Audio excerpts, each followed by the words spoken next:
Hello world, hello Kenya. My name is Jesse Aimon Ekoenaze, also known as Jesse McJessy.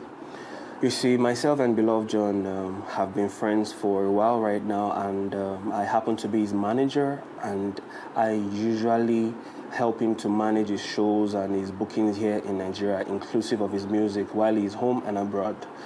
And sadly, we lost beloved John to a supposed gas accident. It's just myself and friends and family over here in Nigeria. We are concerned. We are concerned, and we want to know the truth. You see, in the stories that is going on around Kenya right now, you know, it's heartbreaking, and that is the reason why I am doing this video, because you see, though beloved John is gone, but we can't do anything about it. We can't even question him to even know what happened to him. And that is why I want the whole world to find out what I know and find out the loopholes that we've been finding out, you know, since I've heard this. And also, I got to hear about this gas explosion from a friend of the family.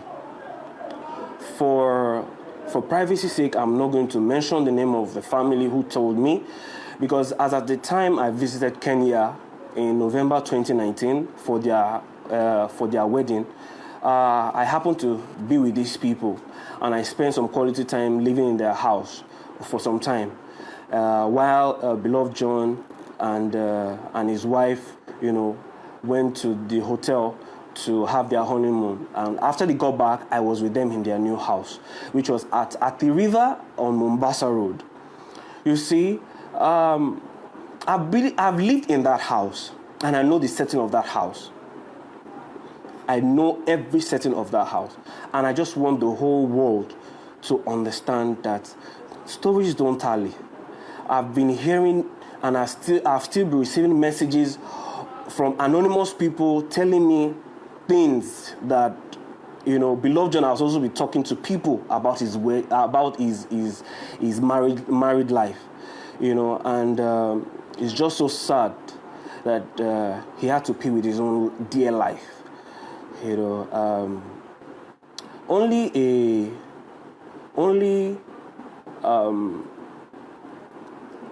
a guilty soul will find these as accusations. I'm not accusing everybody, and I'm not accusing anyone, but I just want Kenyans, Nigerians, and the whole world to understand this from my own point of view and from what everyone is talking about, and find out why. You see, beloved John is a very smart person and he's not stupid. Though he's not a saint, but beloved John is a very lovable person. He's a gentle soul. You cannot be around him and not love him. The only, you know, issue he had, you know, is going ahead with the dream of trying to find happiness. I think that was his only, you know, where he missed it. And you see, when this friend of mine, where I stayed with in Kenya, told me about beloved John and said he was in a gas accident, I asked the question, who was with him? Who was with him? Immediately, I chatted up Ruth Matete. I called, she didn't pick up, so I chatted her. I said, please, what happened to John? And the next thing she said was, everything was okay. I said, I just heard he had an accident, a gas accident. The next thing she asked was, who told you? And immediately I told her, oh, this was the person that told me. She only gave me a thumbs up, and she didn't say any other thing else, which was around April the 2nd. I have the screen munchies of all this, and if you guys are in doubt, I can actually attach all this, you know, to this video, which I think I should. So immediately she found out that I knew about this gas accident. I inquired further, like, what's happening to John afterwards. I didn't get any response from Ruth or from whoever. Not until yesterday, which was April 12th, when she called me and said, "Oh, Jesse, oh, my husband is gone. My husband is gone." And that was just it. And I asked the question again. When this gas accident happened, who was with him? Who was at home? Until our friend, Angie, who is our PA, now picked up the phone again and said, yes, that both of them were in the house, alone. Okay, so I don't doubt that. You see, truth is, everyone is you can come at me for whatever reason you have. I won't blame you. You see, celebrities in Kenya and all around the world are, saying condolences and saying kind words to this, but I don't think some people are a saint either. You see, Beloved John's marriage was never rosy. Ruth Matete, you can look at me in the eyes and tell the whole world the truth. You were very violent with Beloved John. You have stabbed him not once, not twice, not the third time. In fact, it so happened that as at the last time I knew about this stabbing thing, that you tried to kill Beloved John, I was there with you guys at the river, in Great Wall Gardens. That is where your house was. And you guys had a fight, an argument, and you stabbed him. You almost killed him. And for those of you that are in doubt, I'm going to upload 2 of the audio files. Because when that thing happened, I recorded the situation. I wanted to record video, but I knew that I was not going to have the time to start doing that. So I recorded the audio. So I recorded it and I kept the phone in my pocket. While Beloved John was fighting for his life, he beat up Ruth Matete to protect himself. He threw her out of the house. And eventually, I dragged Ruth. Ruth, you know what I'm saying is the truth. I dragged you from outside. I kept you in the other room. I brought you new clothes so that you can keep warm because that night was very cold. I brought you in. I gave you clothes. And I went to confront Beloved John. And I asked him, why did he do what he did? And the next thing he told me, I should leave you alone. Because why? You've been like this. You've been like that for years. He has been managing that. And I asked him a question. If you have been managing this, why are you continuing to go on with this? Why are you going on with this marriage? And he said, he has managed it so far and God is helping him. Well, where are you today? Where are you today? 6 feet. You're dead. It hurt so much, because we both had... and heart-to-heart, I know the plans you had. I know what you wanted to do in ministry. You were so passionate about God and what you wanted to do for God and the kingdom of God. But it's just so unfortunate. You see, Ruth might say, oh, myself and Beloved John had a fight. We never had a fight. We had an argument because when I was coming to Kenya, both of them were not really boxed up. They wanted me to come for their wedding. They wanted me to come and shoot their wedding and also act like as a best man. And I said they have to choose one. Somehow I was able to go with my camera gear and I went to Kenya. On getting there, they told me I should use some of my own money, that when I get there, I was going to be refunded back before I get back to Nigeria.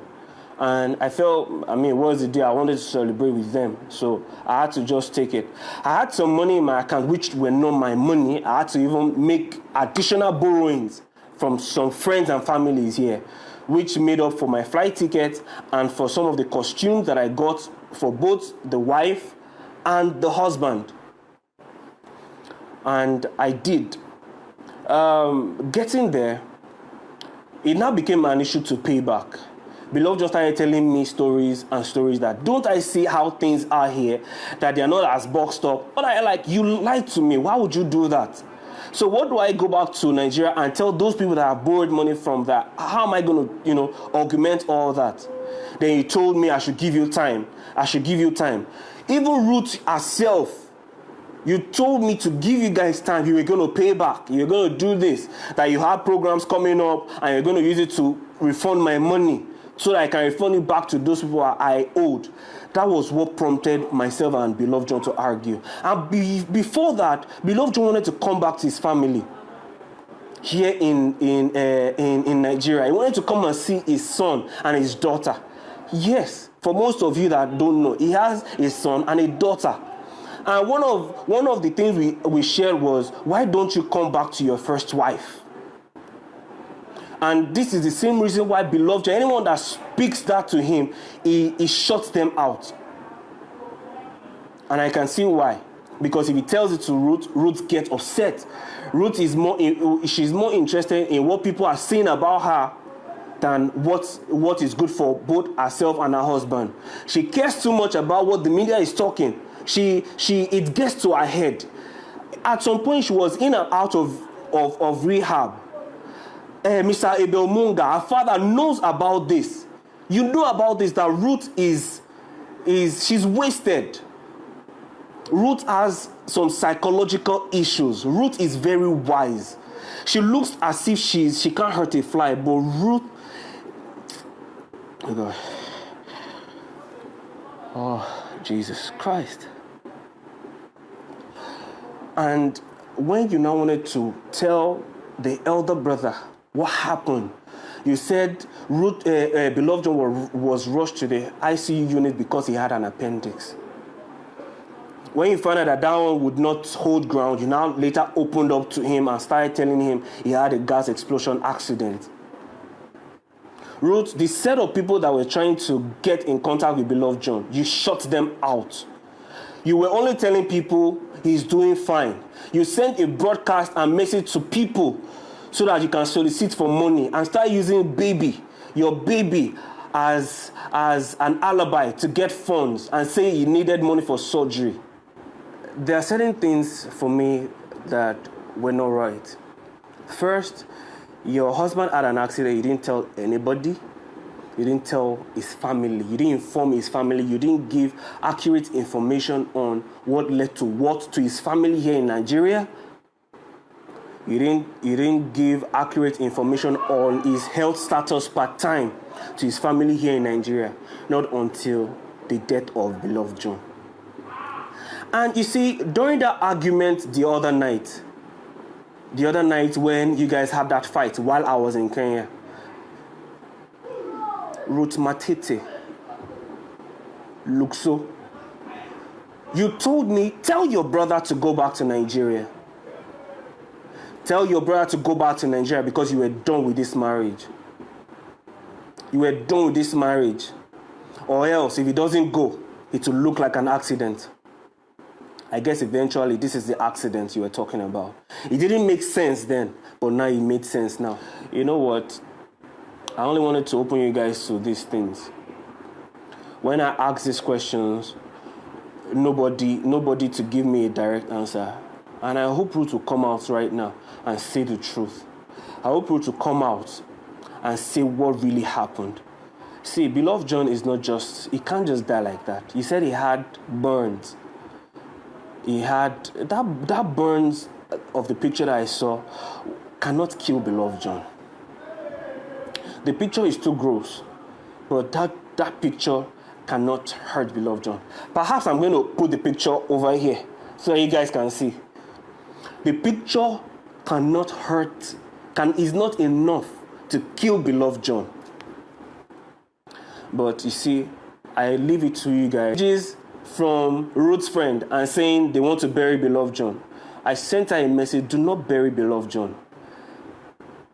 There is a postmortem that was supposed to go ahead, on Wednesday to really verify what is going on or what killed Beloved John.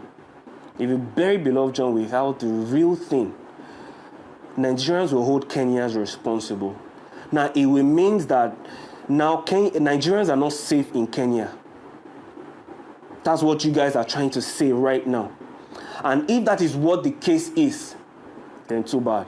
If we Africans cannot vouch for ourselves, is this what it's going to now become? That Kenyans are not welcome in our own country? Don't get me wrong. I enjoy Kenya. Kenya people are beautiful people. Kenyans are the most lovely people on earth.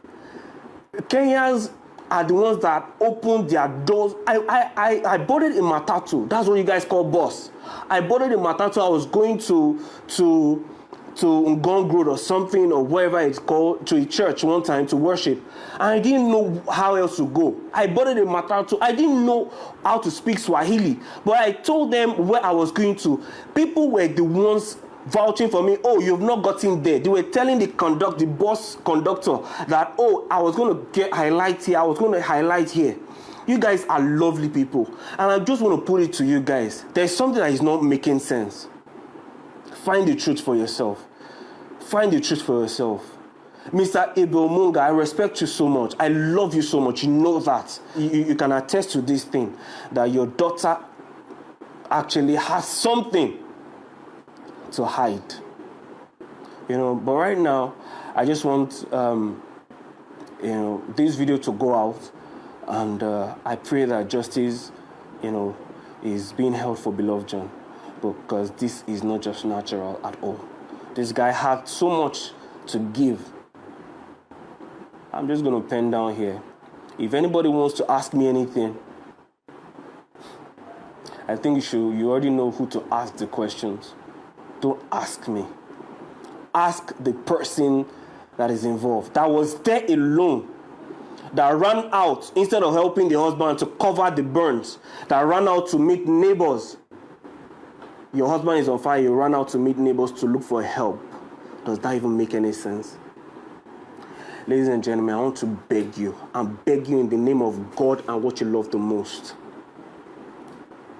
We all just need answers for beloved John. God bless you.